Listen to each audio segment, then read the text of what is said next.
Hey tout le monde, c'est Lamborghini, on se retrouve pour une nouvelle review animée. Cette fois-ci c'est sur Apocalypse Bringer Mainogula, épisode 8. Juste avant de commencer cet épisode et cette review, bien évidemment, comme d'habitude, le traditionnel, si vous avez aimé cet épisode et si vous aimez cette review, ou tout le moins ce style de vidéo, vous pouvez toujours laisser un petit pouce bleu, bien évidemment. Si vous avez quelque chose à dire, les commentaires sont là, que ce soit sur l'épisode, sur la série ou autre, ou sur la review. Si vous n'êtes pas encore abonné à la chaîne, je vous invite à vous y abonner, bien évidemment en mettant la cloche sur toute pour ne manquer aucune vidéo, et d'aller voir la description, tout y est, pour mon serveur Discord, mes réseaux sociaux, TikTok et la chaîne principale. Avec la fin de Rayman Origins, une vidéo d'une un peu moins d'une vingtaine de minutes sur Shadows, qui est un peu plus sur le présent. Il y a eu un truc qui a popé il y a quelques semaines de cela, et sur la dernière vidéo, ça sera sur Call of, sur mon avis sur du trailer de Black Ops 7, et pour le gameplay, il y en aura deux, ça sera sur BO3, deux gameplay de BO3. Et alors, je tiens à le préciser aussi, pour la semaine prochaine, donc le 1er septembre, à partir du 1er septembre, vous aurez le droit à un nouveau planning pour les deux chaînes. Ça sera toujours sur le même principe des deux chaînes réunies sur le même planning, mais refait de fond en comble. Ça n'a plus rien à voir. Avant, il était extrêmement moche. Maintenant, il est beaucoup mieux. Difficile de faire pire de toute façon. Bref, j'ai bien trop parlé. On va pouvoir donc commencer cette review, et on commence par la fin du dernier épisode, hein, je préfère préciser. Alors, comment ça, la fin du dernier épisode? La fin du dernier épisode, c'était sur l'hôpital. Là, on commence par l'hôpital avec quelques infos en plus. Les quelques infos, c'est on voit les trois guignols. Alors, je vais les appeler comme ça tout du long, parce que c'est ce qu'ils sont, trois guignols. Au moins, ils me font rire, cela dit. Ces trois guignols drôles. S'ils seraient juste chiants, ce serait bien plus emmerdant. Ils sont... Alors, on les voit surtout être aduler le roi comme Atto a pu le faire au début, et il le fait encore, même si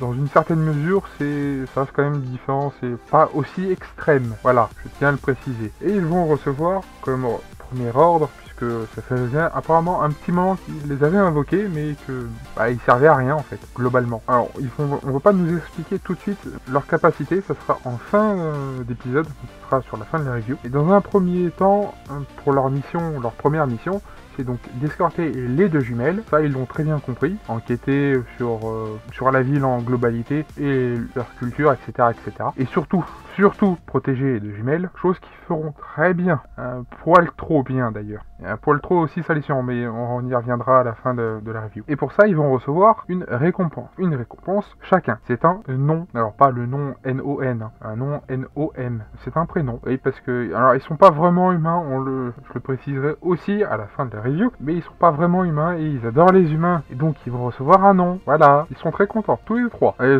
aucun des trois n'a le même, par contre, parce que sinon, ça serait un peu chiant. Surtout que si le roi ne donne pas un nom, ça serait aussi chiant pour autre chose, parce que et vous trois, ça serait un peu chiant. Surtout que quand on veut choisir juste un précisément, c'est l'est encore plus. Donc le premier c'est Ichiro, le deuxième Jiro, et le troisième Sabulo. Je crois que c'est ça.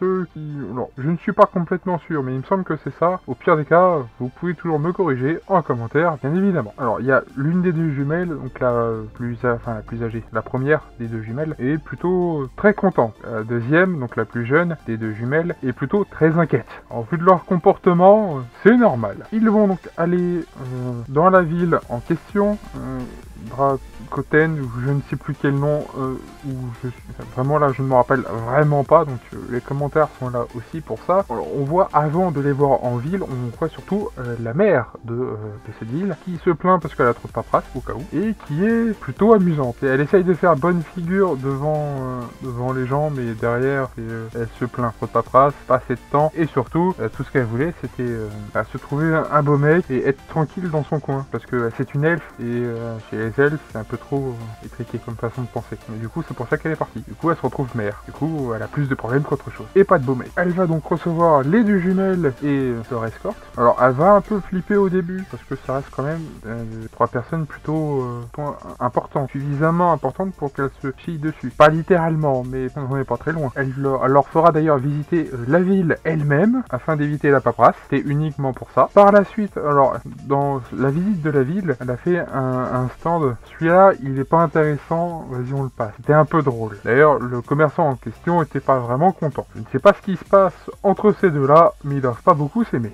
ça j'en suis à peu près sûr. Une fois que la ville étant, enfin une fois que la visite de la ville tout du moins étant terminée, elles vont gambader d'elles-mêmes. Mais alors déjà, on aura tous remarqué et elles aussi que les gens n'ont pas vraiment la forme pour beaucoup de raisons. Les ennemis qui sont aux portes de la ville ou pratiquement tout un tas de choses qui ne va pas, que ce soit avec l'alimentaire, etc., etc. Forcément, ça aide pas vraiment à se sentir joyeux. Et oui, et si seulement c'était le seul problème, puisque en visitant la ville et de leur côté qui plus est, alors, les 3 gardes là iront acheter à la demande de la plus vieille de la jumelle qui est née la première, dont je n'arrive strictement pas à me rappeler de son prénom, quand ça veut pas, d'acheter une plante. La plante se nomme, si je me rappelle bien, et vous me corrigerez en commentaire si c'est pas le cas, la popile, qui est plutôt de l'ordre de la drogue, qui n'est pas recommandée pour des enfants et pour des personnes tout court, cela dit, mais pour des enfants encore moins. Quelques heures plus tard, le lendemain, elles iront faire donc un tour seul, comme je l'ai dit, avec les 3 gardes du corps au cas où, dans la ville et surtout au niveau de la mine, puisque c'est une mine à ciel ouvert. Normalement, apparemment, elle est censée être cachée, mais là, pas du tout.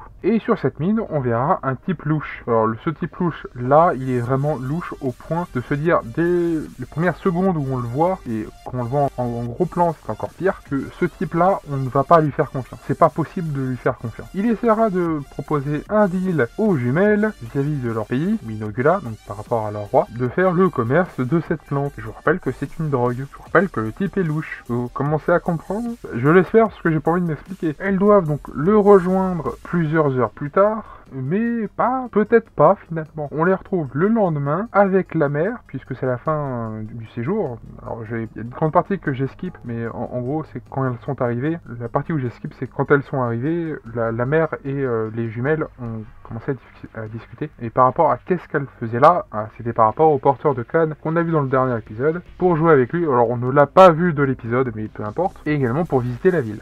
Mais ça, c'est pas elle, c'est pas l'une des 2 jumelles qui l'a expliqué, c'est l'un des 3 gardes du corps qui était derrière, qui est une équipe médicale à l'origine. Peut-être pas précisé au début, mais c'est vraiment une équipe médicale. Une équipe médicale un peu spéciale. Et pendant donc, sur la fin du séjour, donc quand elles sont revenues vers la mer pour lui dire en gros qu'elle partait, que c'était la fin du séjour, t'as donc l'autre type louche là, que j'ai pas retenu son nom, et à vrai dire je m'en fous, puisque de toute façon il est mort. Oui, comment ça s'est passé, je doute qu'il soit encore en vie. Donc la jumelle la plus jeune dira à ce type que, étant donné qu'elles sont pas venues à leur rendez-vous, le message devait être normalement suffisamment clair. Visiblement pas assez. D'ailleurs la mère au début flippera parce que au vu du type que c'est, les deux commencent à s'allier, ils vont avoir plus de problèmes qu'autre chose. Bon, il y a un mais, je l'ai teasé en début de review. Ce mais étant que le type louche et ces 2 gardes du corps là, ils sont tous morts. Tous. Puis morts salaces, salace, on a foutu partout. Alors justement, si on pouvait leur expliquer et leur montrer comment faire la même chose sans tacher de sang absolument partout, ça serait quand même plutôt bien, je trouve. Et ça après, je dis rien, mais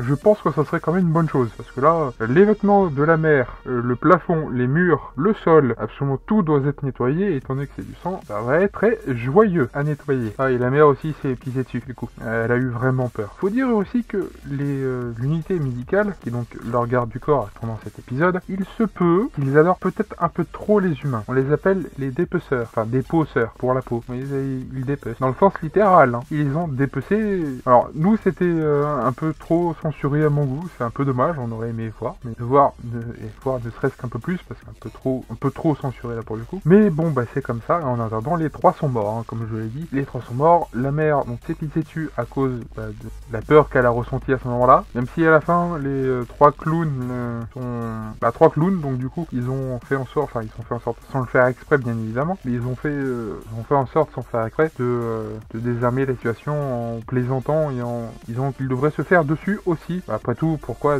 ça devrait être la seule à avoir honte de ça? Vous voyez, leur niveau de stupidité est à ce point, c'est affligeant. Mais c'est marrant, du coup elle a trouvé la situation bizarre et marrant sur la fin. Et c'est comme ça que ça se termine, oui. Alors on a vu aussi le roi qui surveille quand même de loin au cas où. Donc oui, les 3 gigolos, les 3 trois idiots du village, ou plutôt du royaume, sont des médecins et ils soignent les gens, oui, mais ils peuvent très bien les dépecer en cas de problème visible. C'est un problème plus que visible. Surtout que l'autre idiot là, et je vais terminer avec ça, a commencé alors pas à se plaindre, mais à se moquer du roi. Ça a pas très plu à la plus jeune des jumelles. Ça a pas vraiment plu. Pas du tout d'ailleurs plu à la jumelle en question. Voilà, et elle aura quand même demandé l'autorisation à la mère de pouvoir les tuer, bien évidemment. Et je peux donc terminer cette review là-dessus. Review qui sera, alors théoriquement pas trop longue, mais ça risque d'être un peu plus long que habituel, bien évidemment. Sur ce, je vais pouvoir vous laisser. Mais avant, comme d'habitude, le traditionnel, si vous avez aimé cette review ou cet épisode, vous pouvez toujours laisser un petit pouce bleu, bien évidemment. Dans le cas contraire, mettez un pouce rouge. Ce serait quand même dommage, mais dites-le en commentaire pourquoi. Et si vous avez quelque chose à dire, justement, les commentaires sont là, que ce soit sur l'épisode, sur la review ou autre. Si vous n'êtes pas encore abonné à la chaîne, je vous invite à vous y abonner, bien évidemment, en mettant la cloche sur toutes pour ne manquer aucune vidéo. Et d'aller voir, comme d'habitude, la description tout y est pour mon serveur Discord, mes réseaux sociaux, TikTok et la chaîne principale avec Rayman Origins qui se termine une vidéo sur le présent pour Assassin's Creed Shadows et également et au passage de gameplay de Black Ops 3 et avec mon avis sur le trailer de Black Ops 7, bien évidemment. Pour ceux que ça intéresse, là aussi. Sur ce, c'était Loborg, à une prochaine vidéo, à plus tout le monde, bye bye.